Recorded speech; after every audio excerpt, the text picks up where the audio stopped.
halal bihalal adalah bahasa Arab, tapi bukan dari orang Arab.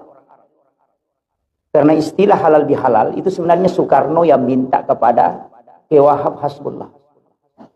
Dulu caruk maruk politik terjadi di Indonesia, ada gesekan-gesekan karena orang sudah konsen di politik, karena Belanda sudah pergi, Jepang sudah pergi, musuh itu sudah pergi, tapi ternyata orang Indonesia yang saling bermusuhan. Sehingga Soekarno meminta bagaimana apa yang harus kita lakukan. Ki Wahab Hasbullah menawarkan kita harus melakukan silaturahmi nasional. Silaturahmi nasional, Pak Soekarno mengatakan itu bahasa itu terlalu sepele dan sudah ada istilah itu. Carikan saya istilah yang belum ada sebelumnya. Nah, maka diberikanlah istilah halal bihalal. Makanya orang Arab juga bingung itu kalau dikasih tahu halal bihalal. Ya. Di Indonesia memang ini unik, Pak. Satu-satunya negara yang ada mudik itu cuma Indonesia. Ya. Haji juga Indonesia yang punya. As-Sudais itu tinggal di Makkah, haji setiap tahun tidak pernah dipanggil Haji As-Sudais. Ya. Itu karena memang haji itu hadiah dari Belanda. Hanya untuk memata-matai supaya tidak melawan. Jadi semua orang yang dari Mekah itu pasti melawan. Hadratus Syekh Hasyim Asy'ari belajar di Mekah kembali melawan Belanda. Kemudian Ki Ahmad Dahlan dari Mekah kembali melawan Belanda. Makanya dikasihlah gelar haji untuk supaya ditahu ini nanti yang bisa menentang. Tapi lama-kelamaan haji itu bagus juga, Pak. Tuh. Sebenarnya kalau kita mau ambil, kalau sudah haji, Pak Haji. Kalau sudah zakat, mesti dipanggil juga Pak Zakat. Kalau sudah sholat, dipanggil Pak Sholat. Gitu. Makanya Bapak Ibu orang Bugis, kalau ada hajinya di depan tidak ditulis di undangan, jangan marah-marah. Itu hadiah dari Belanda aja. Ini untuk nasihat saja kepada haji orang Bugis. Nah, sebab mega ogi ku yelengi undangan adega haji na denalo. Nah itu. Itu yang nasihat aja itu, Pak. Jangan tersinggung. Kemudian kita sebenarnya kenapa ada istilah halal bihalal? Di dalam saya mau begini, dalam mengkaji tradisi orang Bugis itu punya istilah tafaul. Tafaul sebenarnya ini bahasa Arab dan itu Nabi yang lakukan. Kalau bahasa Bugisnya senongan. Kalau senongan, kalau bahasa Arabnya tafaul. Makanya Aisyah mengatakan, anna Nabi SAW yuhibbut tafaul. Rasulullah itu suka sekali bertafaul. Tafaul itu maknanya begini, Pak.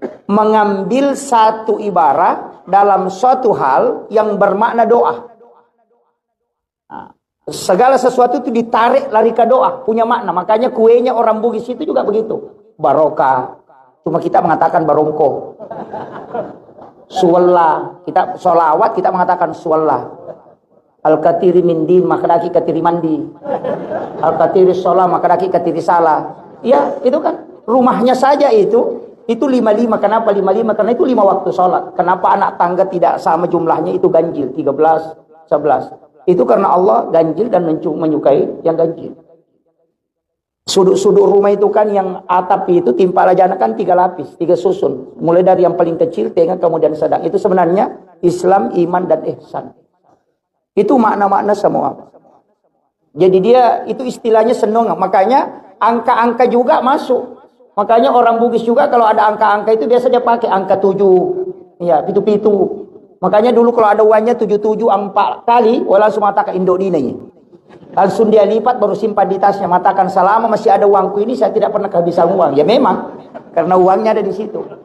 Tapi kalau kita mau kaji dalam ilmu hikmah, ini bukan dalam ilmu itu kan begitu, Pak. Ada ilmu hadis, ada masuk dalam kajian hadis, ada masuk kajian fikih, ada masuk kajian hikmah, ada masuk kajian tasawuf. Itu harus dipisahkan. Tidak boleh digabung. Ulama fikih itu disebut fuqaha.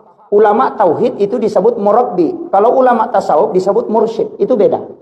Kalau ulama fikih fuqaha, kajiannya itu tentang hukum sah atau tidak. Dalam kajian tauhid itu akidah.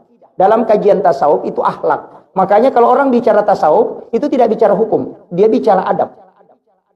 Tasawuf itu standarnya tinggi. Kalau fikih itu standarnya rendah. Kenapa? Karena dia pakai kaidah makruh, haram, mubah, sunnah, wajib, haram. Kan begitu aja. Makanya kalau dalam fikih itu kalau makruh itu sudah tidak masalah. Karena hanya kebalikan sunnah. Masuk ke masjid mendahulukan kaki kanan, ya sunnah. Tapi kalau kaki kiri, ya makruh. Makan menggunakan tangan kiri, ya makruh. Karena sunnahnya tangan kanan. Bukan bid'ah. Cuma ada sekarang selain sunnah bid'ah. Itu jadi masalah. Kalau dia katakan bid'ah kan ujungnya pasti neraka. Kalau dia mengatakan makruh itu tidak masalah.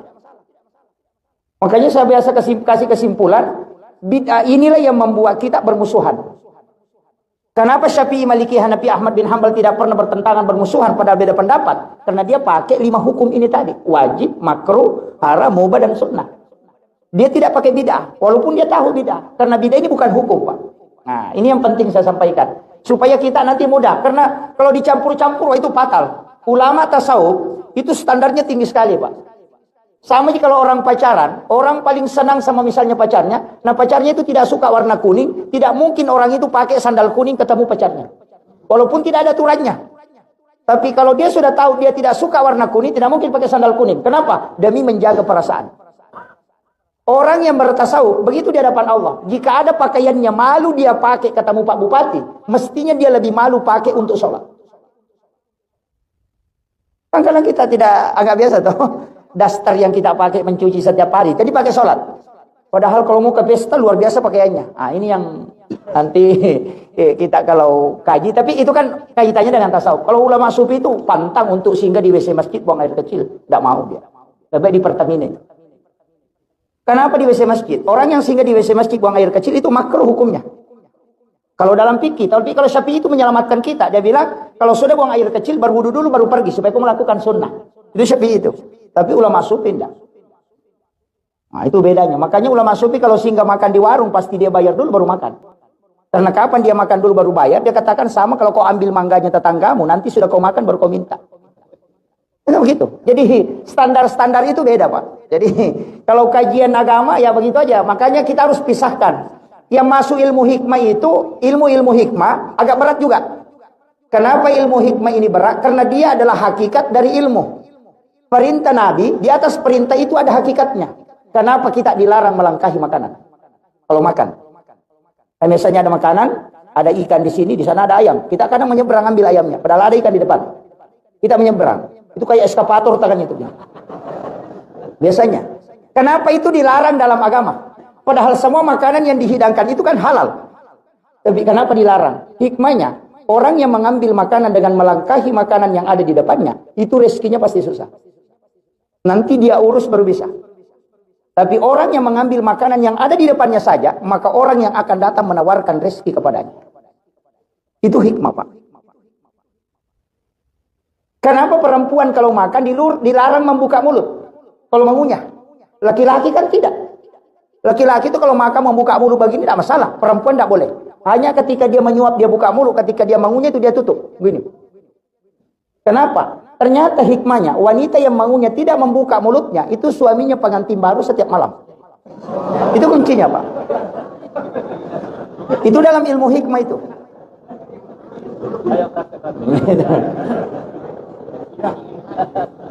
Makanya ulama kita itu dari dulu memisahkan.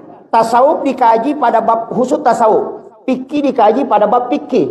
Kemudian tauhid dikaji pada bab tauhid. Cuma sekarang ini kadang ada penceramah dia gabung. Contoh kajian tasawuf, dia kasih turun ke tauhid. Itu fatal. Saya mengatakan hormat kepada bendera merah putih itu musyrik. Karena contoh akhlak dibawa ke tauhid. Hormat ke merah putih kan itu takzim kepada pejuang negara kita yang berdarah kemudian nyawanya melayang karena memperjuangkan negara. Itu yang kita hormati. Bukan benderanya. Hakikat perjuangannya. Itu adab kita kepada pejuang. Tapi kalau ditarik ke tauhid, musyrik itu, Pak. Karena hormat itu menyembah. Makanya ada fatwa mengatakan, ada ustaz itu berfatwa bahwa sungkeman ke orang tua itu musyrik. Karena adab dibawa ke tauhid. Ini bahayanya kalau dicampur. Nah kalau kita mau pakai, Pak, nah semua biar makan obat itu musyrik juga. Kan begitu. Makanya tidak boleh dicampur. Inilah yang banyak sekarang membuat jemaah bingung. Kita saja yang belajar di pondok juga bingung. Ya, kan kok bisa begini? Nanti dilihat, oh ternyata dia pindahkan. Contoh yang dia pindahkan. Nah, ini yang bahaya. Makanya kalau kajian fikih itu kan banyak perdebatan. Apalagi sekarang, Pak, kondisi agak susah. Dulu itu masih uang-uang halal itu aman. Makanya pengurus masjid sekarang itu mulai stres. Karena kalau fikih uang haram, ketika masuk ke dalam masjid, yang tanggung jawab itu panitia masjid. Iya. Itu panitia masjid tanggung jawab. Makanya sekarang ulama itu dalam kontemporer itu kan sudah mengkaji tuh. Syafi'i, Maliki, Hanafi, Ahmad bin Hanbal, ulama kelas itu mengatakan, jika itu uang haram, itu maka mutlak haram. Kalau kau terima itu 4 hukumannya. Pertama, kau sekongkol dengan haram. Yang kedua, kau tidak menolak keharaman. Yang ketiga, kau mengotori tempat suci. Yang keempat, tidak berkah ibadahnya orang gara-gara engkau. Maka kau harus bertanggung jawab pada 4 sektor ini. Itu panitia masjid Pak yang bertanggung jawab. Tapi kalau Profesor Dr. Yusuf Qaradawi yang meninggal baru-baru, dia mengatakan beda. Justru dia mengatakan kalau pemain judi bersedekah, biar kau tahu pemain judi, kau ambil sedekahnya. Jangan tolak. Karena kapan kau tolak, kau bisa berdosa. Alasannya apa? Kalau pemain judi bersedekah, kau ambil uangnya, pasti dia tidak pakai lagi main judi. Kan begitu. Kalau kau tidak ambil, dia pakai main judi, dia pakai sabu-sabu, dia pakai main perempuan, justru lebih banyak dosanya dibanding kau kalau kau ambil. Makanya kalau kau ambil kan tidak berdosa, tapi dipisahkan, jangan dicampur. Bikinkan kotak tulis sumbangan apa botol. Kira-kira begitu. Nah, itu. Iya.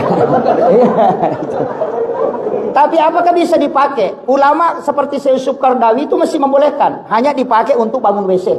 Jangan masukkan ke dalam masjid. Pakai bangun menara, pakai bangun pagar, karena itu tidak ada kaitannya dengan tempat ibadah.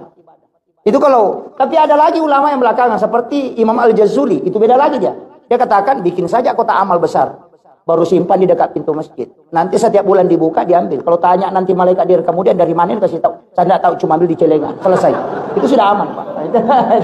Itu. Makanya ulama-ulama kita itu kan mencari seperti itu. Itu fikih Pak, itu fikih namanya itu. Makanya fikih itu mencari jalan keluar. Kalau tidak dapat jalan keluar, dia keluar jalan Pak. Iya. Makanya ulama-ulama kita dari dulu begitu. Pikir itu Imam Malik juga itu Pak begitu. Pintar. Ketika saya baca, oh ternyata di sini ulama kita berbeda. Saya kadang menangis itu membaca penjelasan-penjelasan ulama. Sampai-sampai itu pendapatnya Imam Malik, itu 3 tahun saya tolak. Belajar di pondok saya tolak pendapatnya Imam Malik. Tapi lama kelamaan saya terima juga. Ketika dia mengatakan makan dan minum di siang hari di bulan Ramadan dengan sengaja, itu kafaratnya puasa 60 hari, bukan 1 hari. Itu Imam Malik itu. Jadi kalau ada orang sengaja batalkan puasanya di siang hari di bulan Ramadan tanpa uzur, itu mesti dia ganti 60 hari, bukan 1 hari. Alasannya Imam Malik apa? Nanti ada orang mencurangi agama Pak. Kalau pengantin baru mau berhubungan, dia makan dulu baru berhubungan, kan 1 jina ganti. Kan begitu? Iya. Kalau dia berhubungan di bulan Ramadan di siang hari, karena dia harus ganti 60. Tapi kalau dia makan minum dulu baru berhubungan, kan cuma 1 yang dia ganti. Iya, makan minumnya dia ganti. Karena sudah batal baru berhubungan, berarti gantinya cuma 1. Kalau berhubungan menyebabkan batal, berarti gantinya 60 hari. Makanya dia minum dulu baru berhubungan, makanya cuma ganti 1. Imam Malik bilang ini nanti orang akali, makanya dia bilang makan dengan sengaja ganti 60, berhenti. Makanya itu Imam Malik itu. Makanya lama-lama juga kita terima pendapatnya. Makanya fikih begitu, ada alasannya. Nah, saya ingin sampaikan begini, karena ini berkaitan dengan halal biasa mengatakan tadi, itu tafaul. Kenapa dalam agama ini kalau kita kaji hikmah itu lebih dalam Pak? Tapi bukan tasawuf. Orang mengatakan terkecoh, biasa mengatakan tasawuf. Bukan. Hikmah itu bukan tasawuf. Itu adalah ilmu yang lahir dari ilmu. Itu aja kuncinya. Makanya dikatakan ilmu hikmah. Nah, saya kasih tahu kenapa angka 7. 7 hari kelahiran kita disuruh akikah. Kalau tidak sempat tambah 7 hari. Kalau tidak sempat lagi tambah 7 hari. Kenapa 7? Kemudian berikutnya 7 tahun umurnya suruh sholat. Kenapa 7 lagi? Kenapa bukan 5? Kalau 10 tahun pukul kau tidak sholat kan menghadapi 14 tahun. Tambah 7 hari berarti 27 tahun, berarti 21 tahun. 21 sampai 28 itu disuruh menikah. Kalau ada orang tidak menikah 21 sampai 28, nanti 35 baru mau menikah. Iya. Makanya kalau ada orang lambat menikah lewat 23, sudah lewat 28 tidak menikah, nanti hilang itu keinginannya menikah. Nanti umur 35 lagi baru muncul.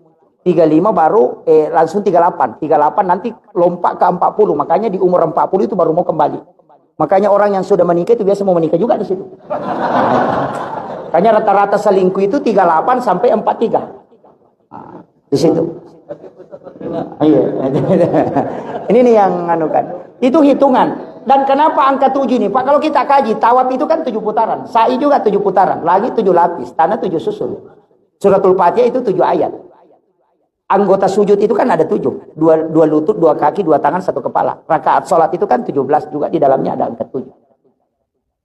Itu kan kalau angka 7, makanya ada maknanya itu Pak. Orang 7 tahun itu masuk sekolah SD, 7 tahun kemudian masuk SMP, 7 tahun kemudian masuk perguruan tinggi. Kalau ada orang 38 umurnya sampai 42 tidak berhasil, berarti dia tidak akan kaya sampai mati. Tapi kalau dia sukses di bawah 38, berarti orang itu bisa menanjak. Jadi lihat saja, kalau ada orang kaya di bawah 42, berarti dia bisa kaya ke atas. Tapi kalau dia tidak kaya, begitu-begitu saja. Makanya itu mata tayo ko sompa ko na patapulo ni tang umuru ni mo pamadi cirewa banan lo kampung. Ten rumah itu kan anunya. Itu. Iya. Itu hitung-hitungan dan itu ada memang istilahnya kalau dalam agama ini dikaji para ulama dan itu ilmu hikmah Pak. Banyak sekali. Saya sering temukan itu penjelasan-penjelasan ulama kita. Banyak. Tapi itu susah Pak karena itu tidak masuk dalam kaidah ilmu terbuka. Itu hanya ulama-ulama kasyaf yang tahu. Nah, kemudian ini halal bihalal sebenarnya kita ingin saling menghalalkan. Makanya orang Bugis tadi itu, saya mengatakan orang Bugis itu ada tradisinya. Kalau jabat tangan, kadang tangannya dia bawa ke kepala. Terus begini. Bida juga itu Pak. Dibawa ke dada. Tidak ada di situ. Yang ada itu mengeratkan ketika jabat tangan. Sampai Nabi itu kuat sekali genggamannya. Kalau kita pelan saja baru bawa ke kepala. Sebenarnya itu makna saja itu. Saya maafkan kau, tapi kalau dia bawa ke kepalanya, karena pura itu ready cocok na taruh kere-kere minta kau. Pada apa gini? Iya. Artinya kepala aku ini pernah mendidih saking jengkelnya, tapi saya sudah maafkan.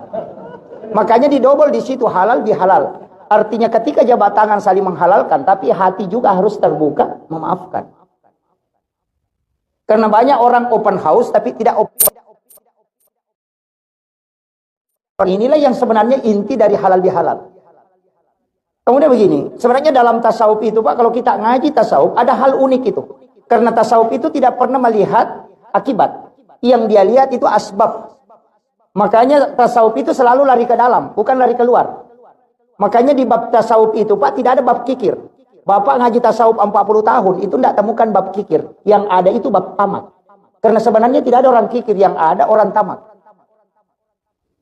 Ya jadi itu sih kata kan nagaga tahu maseke tahu magala mimil launega. Oh gitu. Iya. Iya. Akan maseke yanu dia maseke ikut magala milau. Oh gitu. Oh betul. Nah, makanya di dalam Al-Qur'an itu rezeki itu dicukupkan dan dilebihkan. Allah mencukupkan rezeki hambanya dan melebihkan. Jadi tidak ada orang kurang rezekinya itu Pak. Makanya satu orang itu bisa rezekinya dimakan 3 orang. Makanya kalau kita sudah menikah melahirkan anak, anak itu kan tidak kerja. Tapi masih bisa kita kasih makan. Makanya 2 orang itu bisa dimakan rezekinya untuk 6 orang. Makanya rezeki itu cukup dan lebih. Jadi memang tidak ada bab kikir Pak. Sama jika kadang-kadang kita akan ada orang naik ke tanah suci, kemudian tawaf. Sudah itu posting foto dia upload di FB. Nah pertama ke Facebook, alhamdulillah selesai tawaf. Langsung na komen di bawah, melo yacang. Ya, si tongan na ternyata we melo yacang, ini malah sati.